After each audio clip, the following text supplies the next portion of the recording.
Hello বন্ধু, কোনায় তুই? আয়ুচ্ছা, অনেকক্ষণ ধরে দাঁড়ায় আছি বন্ধু। এত বন্ধু,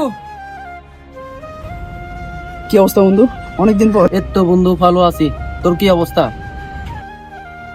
এরে বন্ধু, তুই অনেক সুন্দর হয়ে গেছো। কি গাছ? আরেক কেন কো না বন্ধু, আমি কেন সুন্দর হয়ে দাও? আরে বেটা, এগুলো পরে জানা যাবে। তুই এখনো অনেক দূর থেকে আসছস, ফ্রেশ হয়ে নে, বাসায় চল, তারপর একসাথে বসে আড্ডা দিব।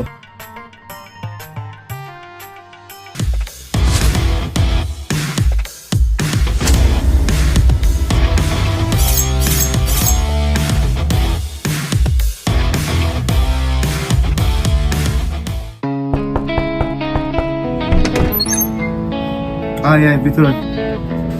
আয় আয় ভিতরে আয়। এদিকে বস। দেখ কাকে নিয়ে আসছি। এটা হচ্ছে আমার ছোটকালের বন্ধু।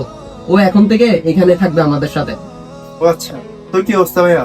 ভালো আছি ভাইয়া। আপনি কি এদের বন্ধু নি? কি রে, কি কইও? আরে ও বলছে যে তুই কি আমার বন্ধু নাকি, এটা জিজ্ঞাসা করছে। হ্যাঁ হ্যাঁ ভাই, আমি ওর বন্ধু।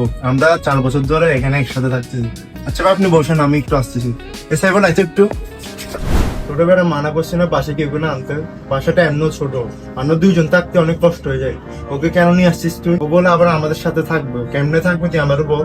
আরে বেটা, ও আমার ছোটকালের বন্ধু। ও অনেক দূর থেকে আমাদের এখানে আসছে থাকতে। তো এখন কি আমরা পারি ওরে বের করে দিতে? কয়েকদিন ম্যানেজ করে দেখ। ও এমনিতে অনেক সরল মনের মানুষ। কয়েকদিন ওর সাথে থাকি, দেখ তোর থেকেও কি ভালো লাগবে। যদি তোর থেকে ভালো না লাগে তাহলে ওরে আমি নিজেই বের করি। দেখিস কয়েকটা দিন কিন্তু। আচ্ছা ঠিক আছে বাজি, এখন বাসায় নাস্তা টাস্তা আছে নাকি দেখ, ওরে নাস্তা দেখ। তবে আপনার নামটা তো জানা হলো না, আপনার নামটা কি? ভাইয়া নাম হচ্ছে রাইহান। আপনার নাম কি? আমার নাম আব্দুল্লাহ। আর আমার নাম তো বলতে হবে না, তোরা তো জানোসে। তাও বলি, মাই নেম ইজ সাইফুল খান। ওই আর নাটক নগর বেচারার নাস্তা অঞ্চলিত নাস্তা মানে দিচ্ছি নিতে রে। না না ভাইয়া, এই নাস্তা খাইতাম না। বাসে তো নামি বন্ধুটি গেছে, আর সাইড বড় আছে, আর কিছু খামাইতাম। ভাইয়া আমার বাড়ি কি চট্টগ্রাম? হ্যাঁ হ্যাঁ, আমার বাড়ি চট্টগ্রামে। আর তুমি আমাকে ভাই কেন বলতেছো?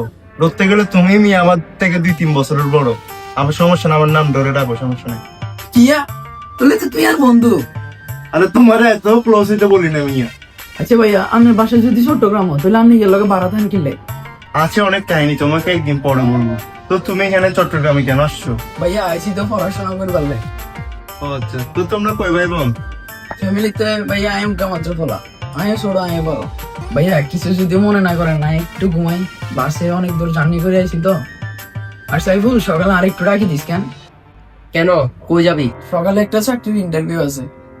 কিরে ভাই, তুমি না বললো তুমি এখানে পড়াশোনা করতে আসছো, তাইলে আবার চাকরি ইন্টারভিউ কেন? কি আর করবো ভাই, বাবা হারা ছেলে আমি।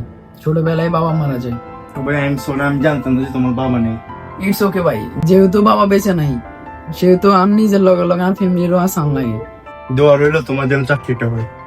তাহলে ভাই আমি ঘুমাই কেন বন্ধু? আরে কিন্তু সকালে মনে করে দিস।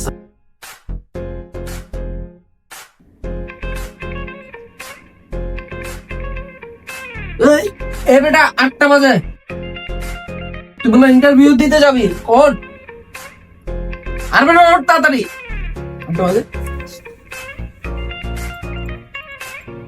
ঠিক আছে বন্ধু, গেলাম। দোয়া করিস। বেটা ভাবতেছিলাম ঘরটা একটু আপডেট করবো। আপডেট করবে? ফোন থেকে বাইরে হইলো 1 টাকা, আবার ঘর আপডেট করবি? আরে বেটা এমনি তো অনেকদিন ধরে ভাবতেছিলাম ঘরটা আপডেট করবো, আর এখন থেকে নাকি আবার এখন আমাদের সাথে থাকবে। ও আচ্ছা, তাহলে ফাইনালি ও আমাদের সাথে থাকতেছে। না, ছেলেটাকে দেখলে বুঝলাম ছেলেটা অনেক মেহনতি। ওর নিজের জন্য আর পরিবারের জন্য অনেক কষ্ট করে। থাকো আমাদের সাথে। না, তুই কথা ঠিক বলেছিস, ওর থেকেও আমাদের কিছু শেখা দরকার। কিরকম এখনো আসো নাই? ওই না বেটা, এখনো আসে নাই।